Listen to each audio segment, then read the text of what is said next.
Untuk mengetahui penanganan dan situasi terkini banjir dan longsor di Padang, Sumatera Barat, kita sudah terhubung dengan jurnalis Kompas TV Rio Johannes. Selamat siang Rio, bagaimana skema penanganan dan evakuasi korban hari ini? Apakah cuaca mendukung di sana? Ya, Bella dan juga saudara, memang untuk di Sumatera Barat sendiri sejak 3 hari terakhir ini cuaca sudah membaik dan cerah. Dan ini mendukung proses kerjanya dari tim SAR di lapangan untuk melakukan proses pembersihan kawasan-kawasan terdampak dan juga melakukan proses evakuasi korban-korban yang masih dalam pencarian. Dan hingga saat ini, hingga tadi pagi itu dari data terakhir BPBD Provinsi Sumatera Barat merilis data bahwasanya hingga saat ini sudah terdata 166 orang korban meninggal dunia akibat banjir di Provinsi Sumatera Barat dan 111 orang sampai saat ini masih dalam proses pencarian. Untuk korban ini terbanyak berada di daerah Kabupaten Agam, tepatnya di 2 kecamatan, itu Kecamatan Malala dan juga Kecamatan Palembang. Dan untuk titik ketiga, ada satu titik lagi yang masih intens dilakukan pencarian korban, yaitu di daerah Malibo Anai, tepatnya di perbatasan antara Kota Padang Panjang dengan Kabupaten Padang Pariaman.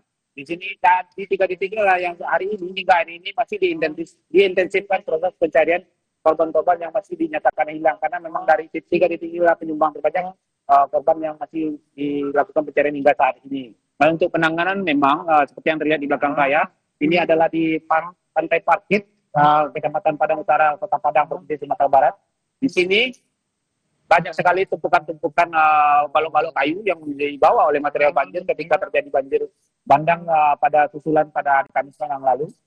Dan saat ini personil dari Dinas Kebersihan Satuan Kebersihan untuk membersihkan, memang mereka tidak hanya secara manual, juga dibantu dengan satu alat berat dan juga 2 gergaji mesin dalam proses pembersihannya. Demikian, Bella.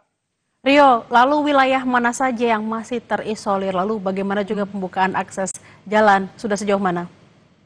Ya, untuk akses jalan memang saat ini terus dilakukan oleh pemerintah, oleh tugas di lapangan, dan untuk titiknya ada di daerah Kabupaten Agam, itu di daerah Kecamatan Palembang. Di Kecamatan Palembang ini masih ada beberapa kawasan pemukiman warga yang belum bisa diakses secara baik dengan jalur darat dengan kendaraan roda 4. Dan juga ada di daerah Kabupaten Solo, yaitu dari daerah Sanyang Baka, sehingga tim SAR masih melakukan untuk titik-titik ini bantuan masih di-drop melalui jalur udara.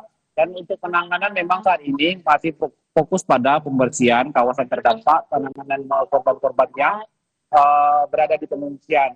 Tapi kita juga tidak bisa lupa bahwasannya ada beberapa titik kawasan, walaupun dia tidak terdampak banjir, dia juga terdampak akibat susulan dari bencana ini, seperti yang di kawasan tempat saya berada ini, bahwasannya di sini karena terjangan banjir pada beberapa hari yang lalu, itu merusak setidaknya 13 dari 15 intake PDAM yang ada di Kota Padang ini. Sehingga saat ini memang masyarakat yang walaupun daerahnya tidak terdampak, mereka sekarang merasakan dampak dari banjir ini karena mulai kesulitan mendapatkan air bersih. Masyarakat mulai mengalami krisis air bersih, seperti yang di daerah ini, di daerah yang paling barat dari Kota Padang ini, ada beberapa kawasan ulak karang dan air tawar ini.